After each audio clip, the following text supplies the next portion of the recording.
Hi everyone, thank you so much for coming to my presentation. My name is Haley Mullins-Portera, and for my senior research I chose to do a content analysis of queer roles in modern television, specifically focusing on the LGBTQ adolescent roles in modern television.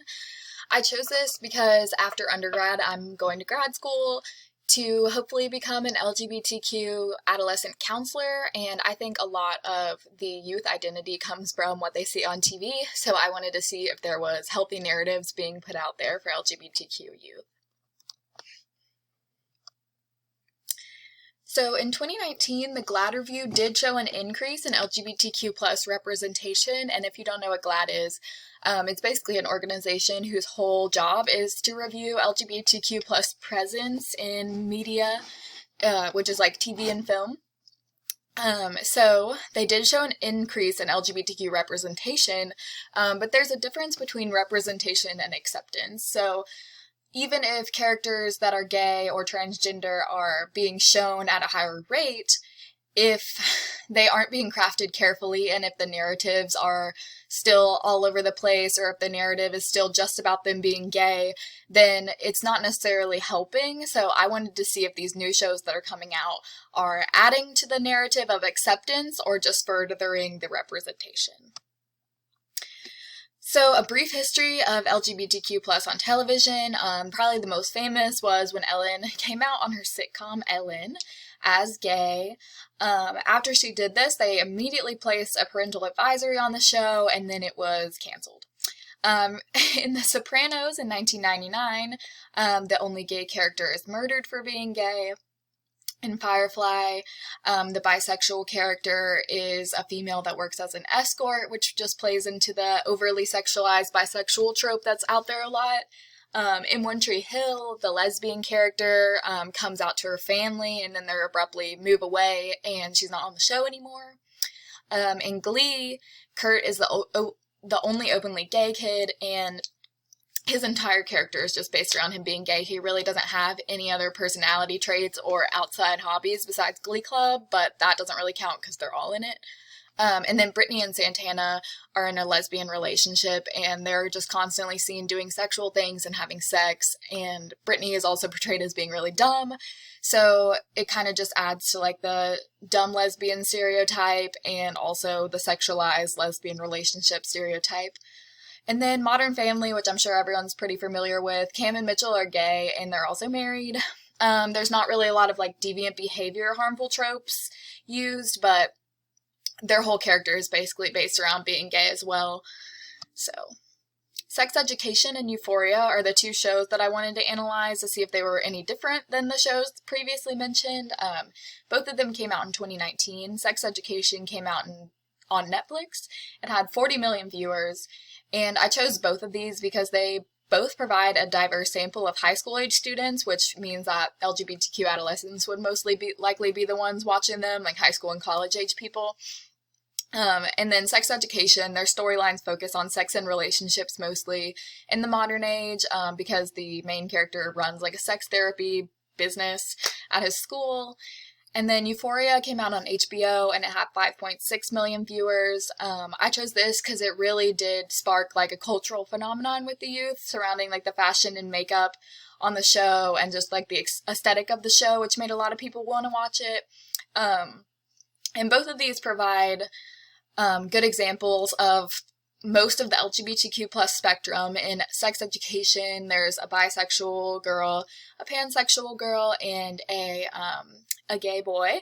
And in Euphoria, there's a transgender woman, and then a lesbian character, and then most of the rest are just kind of fluid. Doesn't really say, except for the ones that I specifically listed as straight in my methods, but we'll get there. Let's see. So the theory behind this, the guiding theory, was queer theory.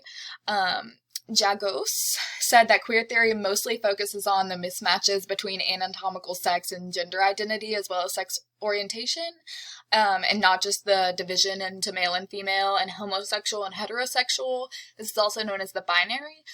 So queer theory is mostly about blurring the binary and kind of getting rid of it because they don't want to be just put into the boxes of male and female or homosexual and heterosexual. They think of it as, or queer theorists think of it as more of a spectrum.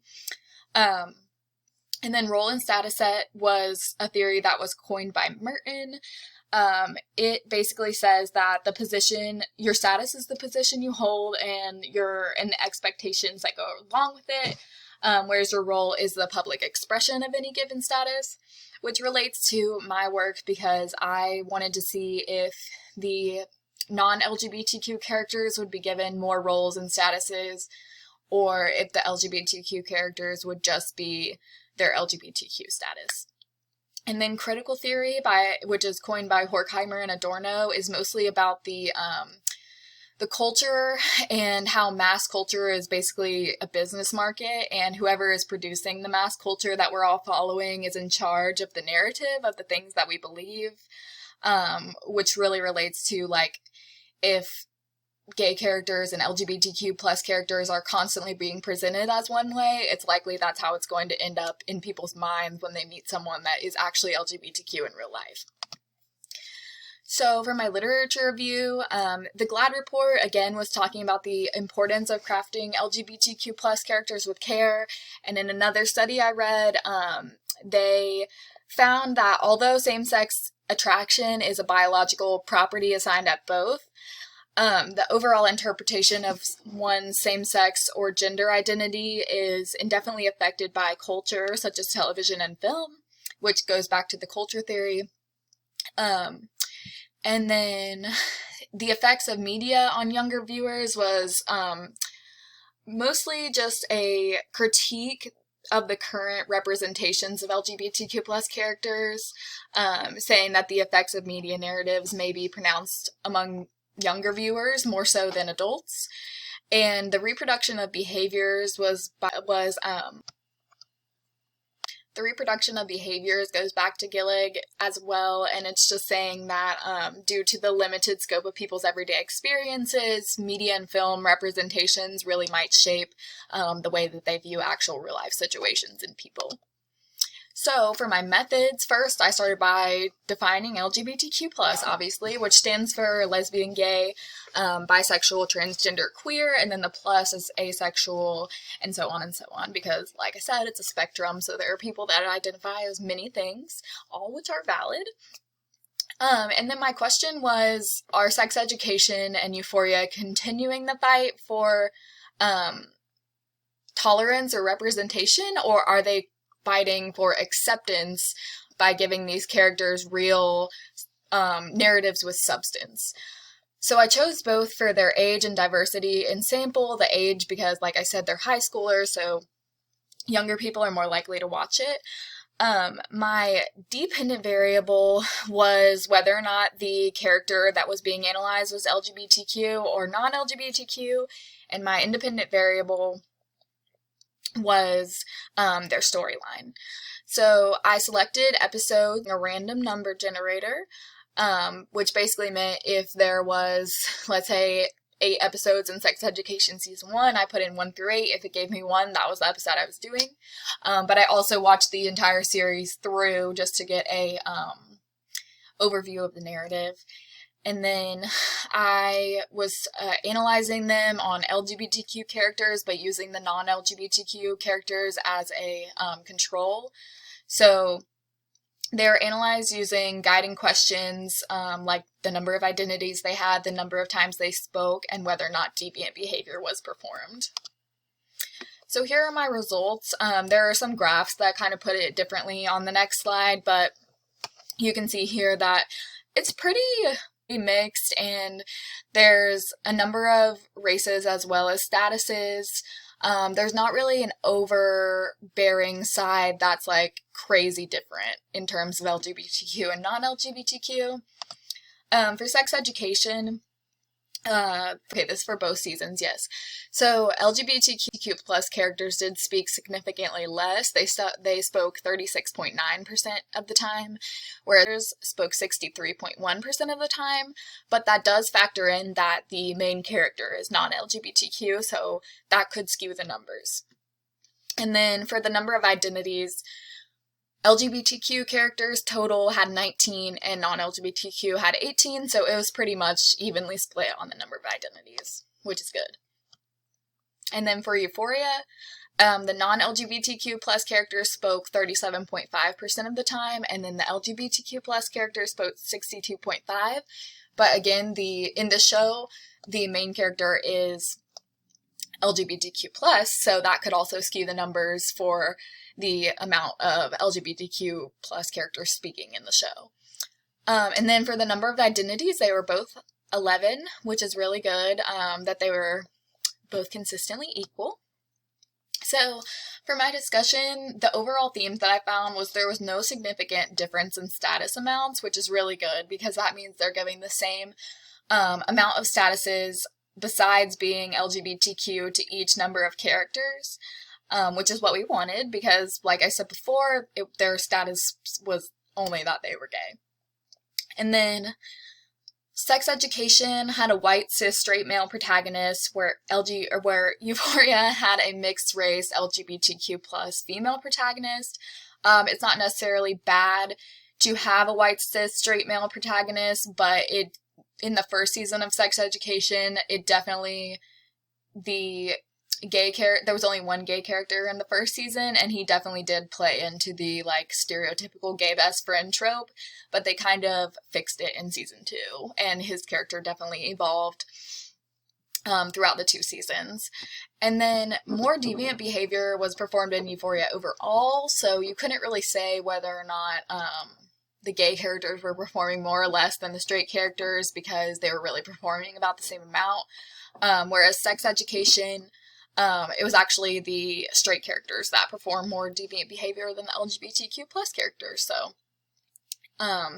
And then Eric and Ola in Sex Education were really the ones that I wanted to discuss because they were pretty significant. Eric is the only gay person in season 1, and like I said, he was kind of used as a gay best friend, as well as token black friend trope in the first season, but they really fixed that by the time they get to season 2, because he is really evolved from there, and has multiple statuses and doesn't even really mention that he's gay as much, whereas in the first season, he talks about it a lot. And then Ola on season 2, she realizes that she's pansexual, and then that pretty much becomes her whole identity, is either being someone's girlfriend or being pansexual, which I didn't think was great, because they tried to set her up in this whole way of oh, she's a hardcore feminist, and I thought, oh my goodness, she's gonna be great, she's gonna have so many identities, it's gonna be great for my research, but they really kind of limited her to just being pansexual, and I think that's something they need to work on.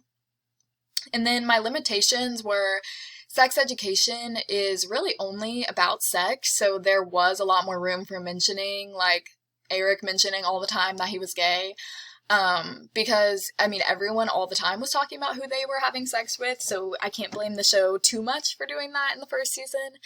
And then, like I said about Euphoria, it's much darker, and everyone performs deviant behavior all the time.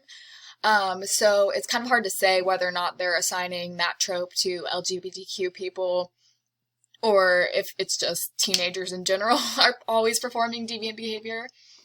And then for future research, a lot of the research that I looked at in my literature review was pretty much all about GLB, so gay, lesbian, bisexual. There's really none done on transgender characters, which I think is really important, as well as I would really like to see shows like these two, newer shows synthesized for further research, because a lot of the research was about This Is Us, and previous to that, it was nothing past whatever when This Is Us started. And then also I'd like to see a study like this done, and then I would like to see them interview actual LGBTQ adolescents and see which narratives they relate to on which shows and what their opinions are on these kinds of issues. So that's pretty much it. The rest of the PowerPoint is just my references. Thank you guys so much for coming and watching this video, and I hope that this has been fun.